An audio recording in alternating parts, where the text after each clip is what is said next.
Welcome to the Fundraising Leadership mini podcast, where we share tips to empower leaders in the nonprofit world. I'm Michelle Malloy Dillon, and I'm here with Janice Cunning, my colleague, and we're going to talk some more about conflict today.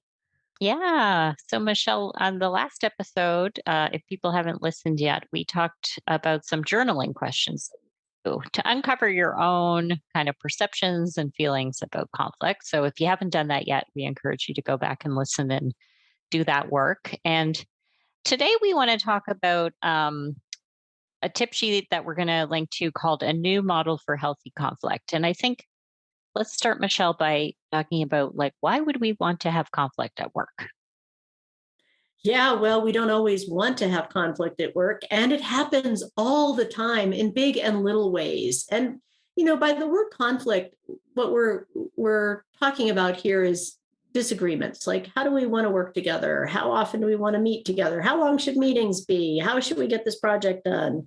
There's always different approaches that people have, and that can create some conflict for sure. Yeah, and I like to think about it. I think healthy conflict is around ideas, and if you're sitting around a team meeting and trying to brainstorm and everybody's just agreeing, you're not really getting different perspectives. Like sometimes somebody does sort of need to play a role of saying like, well, just because we tried that last quarter and it didn't work doesn't mean it won't work again. Or, like maybe they take on the voice of somebody within your organization who's not there, and they sort of try and take a stand for that person. So to me, that's important and healthy for creativity and new ideas. I think it gets unhealthy when conflict becomes personal. Like people actually feel marginalized, they feel attacked, they feel unsafe, to speak out. That's the kind of conflict we don't want to have. But yeah, it would be very boring, and it would be hard to ever create something new in your organization if you never disagreed. Absolutely. If We there was someone certainly to as a say, team this is how we're disagree going a to do lot. it, and everybody fell in line. Yeah, right. Yeah. I know. Absolutely. Yeah. So that's our goal here, is to encourage healthy conflict. And this model that we're talking about here today is based on Pat Lencioni's book, The Five Dysfunctions of a Team. It's a great book if you haven't read it. And in the book, he talks about a new model for healthy conflict, which is around accepting each other's ideas, even if they're different, finding alignment with what about those ideas you can align on, understanding that, and then either coming to an agreement or a disagreement around it. But truly spending some time understanding each other's viewpoint. And Yeah. that's where the healthy part comes in. Yeah. Yeah. And I think, in the world we live in, you sort of said on the last podcast, Michelle, how sometimes, maybe you've pulled back a little bit because it does feel like there is a lot of conflict in the world. And part of what happens, and I think politics is just really a place where we see this a lot, is it's like, I think this, you think that. And that's the starting point, right? And so what I like about this model is it pulls back and says like, no, there's actually two steps for even talking about really like what your belief is in the situation, right? Which is, like you said, like accepting like, I have my views on something, you have your views on something. I appreciate you just as a human being, a person in this world. And so that's the first step. And then I always think of alignment as like sometimes when I talk to my clients about this, I'll say it's like creating something bigger than yourself. So if you and a colleague, for example, are having a conflict around something, it's like create something bigger than yourselves that sits like sort of off to the side. And instead of conflict is often like two people kind of going head to head. And instead it's like, what if we both turn and look at this other thing that we actually align on, which could be as simple as we believe in our organization, or we want to raise money for the cause that we work for. And that just diffuses things, right? Like suddenly there's something more important than the differing opinions that you have.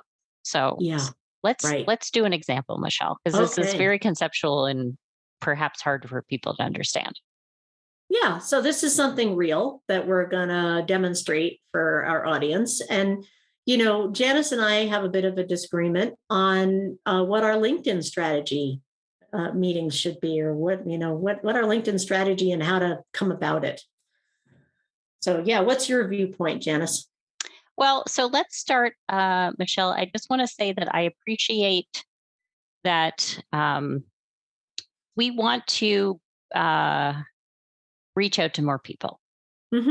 Like we want to grow our audience, and you have been really willing to try a lot of different things over the last sort of 6 to 8 months with me to get to that goal. So I just want to appreciate that about you. Oh, thank you, Janice. Yeah, Thank you. yeah. So And yeah, and what I yeah, appreciate about you is that you always create wonderful systems to make things happen and to move things forward. You're very clean and clear about mm, that. yes, thank you. And I love that about you. That's my library school coming into Yeah, it play. is. It's your inner My librarian, graduate and I degree. It pops love its head it. up.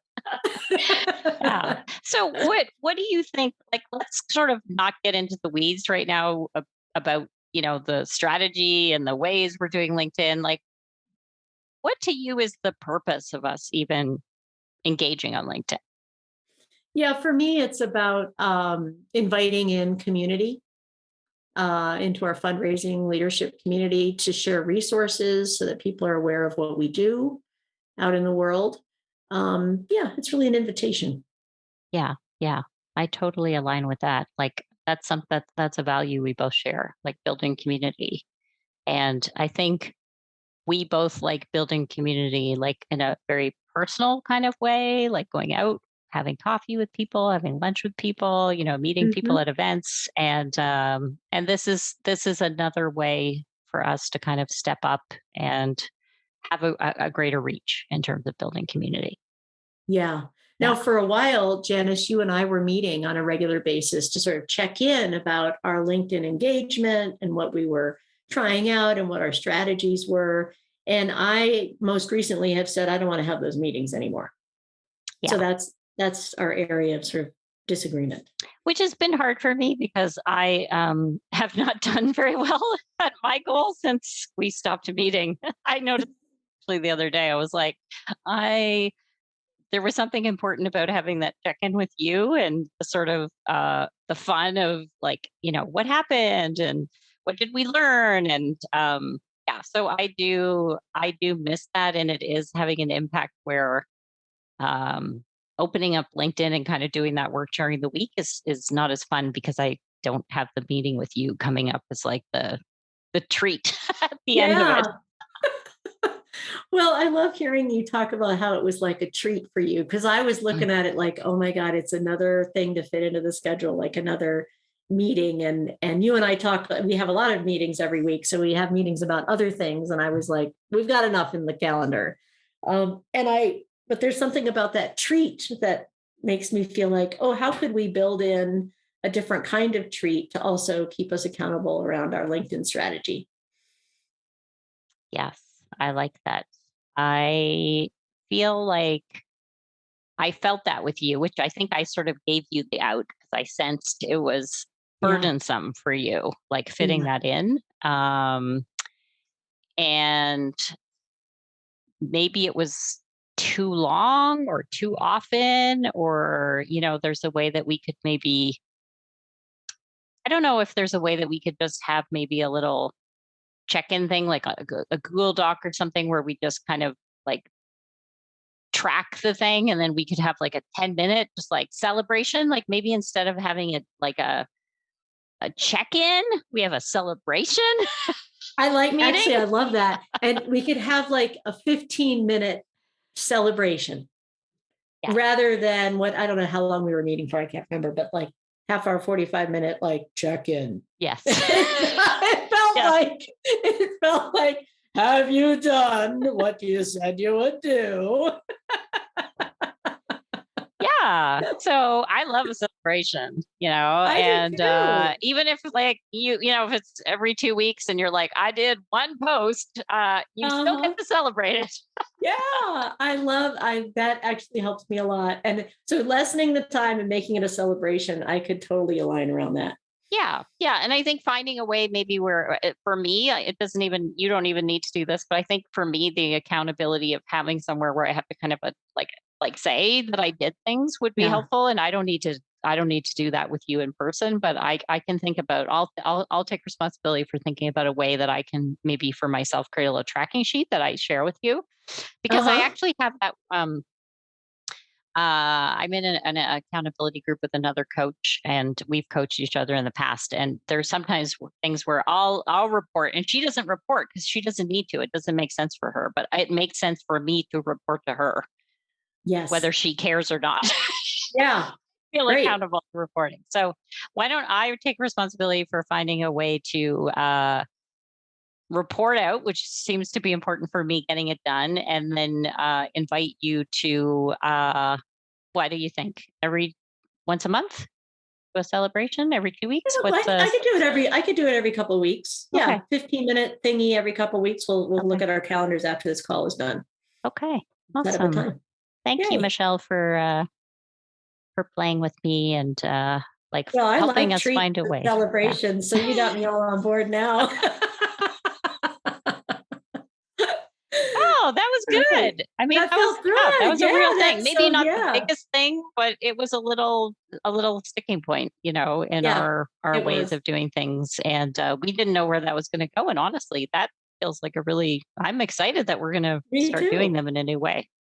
Yeah. So Yeah, I yeah, feel yeah. totally different about that whole thing now. Yeah, Yeah, good, good. good. Yeah, so we invite you, listeners, to download the tip sheet, a new model for healthy conflict. And like we said, like you don't have to start with the mountain. I mean, maybe pick something small Yeah. and pick a colleague that you have, a positive relationship with, and invite them to try it. Like you can be transparent and say, I want to try this new model, and pick something that feels safe, and just see where it goes. Like Michelle and I said, we were both quite surprised and delighted where we got to.